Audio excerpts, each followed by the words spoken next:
तो 10th science है, chapter 9 light refraction और रिफ्लेक्शन की बात हो रही है इसमें। तो आप पेज नंबर 150 में देखेंगे एनसीईआरटी में, इसमें कुछ क्वेश्चंस दिए हैं, उनके आंसर्स को इसमें समझते हैं, देखते हैं क्या है। यहाँ क्वेश्चन 1 है, a ray of light travelling in air enters obliquely. इसकी कंडीशन देख लीजिए, यहाँ पर एक एयर है, उसमें तिरछी लाइट पड़ रही है, उसको हम ऑब्लिकली बोलते हैं, है ना। इनटू वाटर, तो ये एयर से किस में जा रही है, एयर से किस में जा रही है, वाटर में जा रही है। Does the light ray bend towards the normal और away from the normal. Light कहाँ की ओर बेंड होगी, नॉर्मल की ओर कि नॉर्मल से अवे होगी, है ना। तो बेंड टुवर्ड्स से कितना हो जाएगा, नॉर्मल, आपने ये बता दिया। लेकिन इसमें रीजन भी पूछा है, क्यों। तो फर्स्ट यही होगा, द लाइट रे will bend towards the normal. ठीक है, अब ये क्यों हुआ, क्योंकि ये रेयरर से किस में जा रही है, डेंसर में, और डेंसर में जाने पर उसकी स्पीड क्या हो जाती है, स्लो हो जाती है, या कह सकते हो कि इसका रिफ्रैक्टिव इंडेक्स क्या होता है, ज़्यादा होता है। ठीक है, तो यहाँ पर लिख सकते हो, this happens because water is a optically denser medium than air, है ना। वाटर एयर से कैसा होता है, डेंसर होता है। When light enters an optically denser medium from a rarer medium, its speed decreases, इसकी स्पीड क्या होती है, डिक्रीज हो जाती है, causing it to be bend towards the normal. और यही रीजन है कि ये नॉर्मल की ओर क्या होती है, बेंड हो जाती है। समझ में आ गया। तो डायग्राम से भी शो कर सकते हो कि यहाँ रेयरर है, ये रेयरर से डेंसर में जाएगी, तो ये नॉर्मल की ओर बेंड हो जाएगी, क्योंकि डेंसर में उसकी स्पीड क्या हो जाती है, लेस हो जाती है लाइट की। ठीक है, अब इसका नेक्स्ट वाला क्वेश्चन देख लेते हैं, क्वेश्चन नंबर 2 है, और इसको समझते हैं। एक न्यूमेरिकल टाइप का क्वेश्चन है और इजी है, ज़्यादा डिफिकल्ट नहीं है। क्वेश्चन देखते हैं, light enters from air to glass having refractive index 1.5, है ना।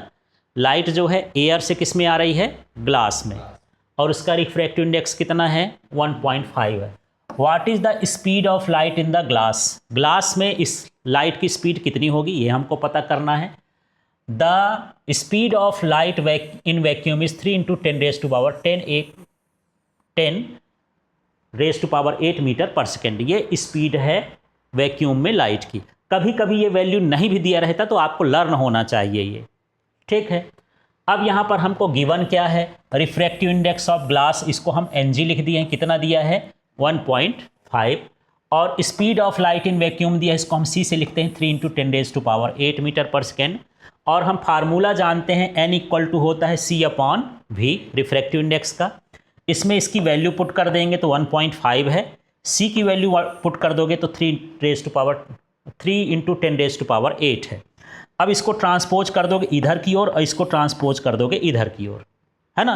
तो v यहाँ हो गया 1.5 अपॉन में हो गया। अब 1.5 यहाँ समझना, 1.5 का यदि आप पॉइंट हटाओगे तो कितना हो जाएगा, ये 30, और ये 15 बन जाएगा, तो 15 2 जा कितना हो गया, 30, तो 2 × 10⁸ मीटर पर सेकेंड हो गई। मतलब लाइट में ये स्पीड है लाइट की ग्लास के अंदर। तो यदि आपको रिफ्रैक्टिव इंडेक्स पता है, एब्सोल्यूट रिफ्रैक्टिव इंडेक्स, तो किसी भी मीडियम में आप जो है लाइट की स्पीड पता लगा सकते हैं। क्लियर हो गया। अब यहाँ पर हमारे पास है थर्ड क्वेश्चन, और इस क्वेश्चन को देखते हैं। Find out from the table 9.3 the medium having highest optical density, also find the medium with lowest optical density. तो अभी हम टेबल तो देख चुके हैं, है ना। एक बार दिखा देता हूँ, इस टेबल से हमको ये देखना है कि हाईएस्ट और लोएस्ट क्या है रिफ्रैक्टिव इंडेक्स के मामले में। यहाँ पर देख लीजिए, एयर का 1 है, ये लोएस्ट हो गया, डायमंड का हाईएस्ट है 2.42। तो आपको ध्यान रखना है, और यही चीज़ हमको यहाँ पर आंसर देना है। कौन सा क्वेश्चन था आप लोग देख लीजिए, थर्ड। तो हाईएस्ट डेंसिटी वाला मटेरियल क्या है, डायमंड, और इसका रिफ्रैक्टिव इंडेक्स 2.42 होता है। और लोवेस्ट ऑप्टिकल डेंसिटी या रेयरर मीडियम क्या होता है, एयर, और यहाँ पर रिफ्रैक्टिव इंडेक्स क्या होता है, 1। ये याद हो, पॉइंट वाला तो ठीक है नहीं, 1 भर सिंपल लिख सकते हैं आप। ठीक, अब क्वेश्चन नंबर 4 में देख लेते हैं। You are given kerosene, turpentine and water. Which of these does the light travel fastest? Use the information given in table 9.3. अभी जो हम टेबल देखे उसी टेबल पर हमको देखना है और उस टेबल से हम क्या क्या पता करेंगे। तो देखिए आंसर में रिफ्रैक्टिव इंडेक्सेस, पहले हम उस टेबल में रिफ्रैक्टिव इंडेक्स फाइंड करते हैं। जब हम ये इंडेक्स लिखते हैं इसका मतलब ये सिंगुलर कहलाता है, और इंडेक्सेस लिख देते हैं तो उसका क्या बन जाता है, प्लूरल बन जाता है। बहुत सारी ऐसे प्लूरल बनाने की रूल्स हैं।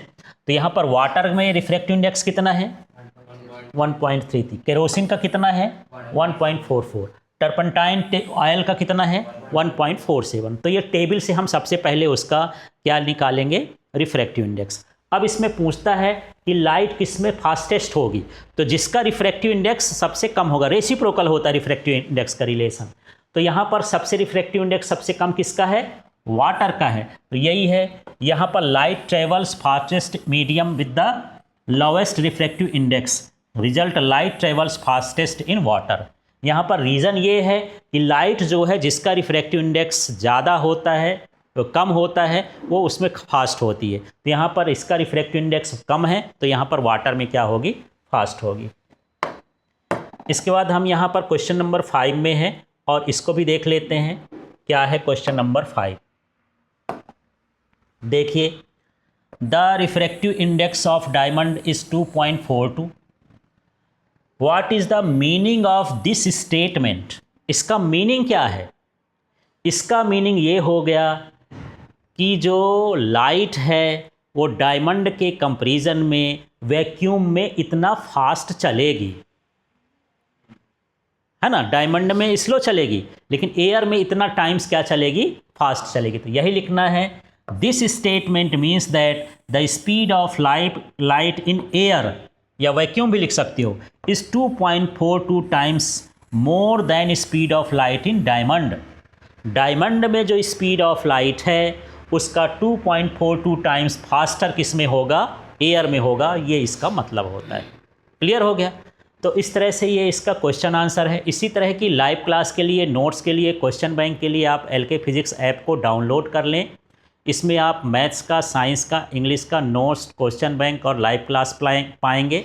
साथ में LK फिजिक्स ऐप को सब्सक्राइब कर लें और अपने साथियों को शेयर करें।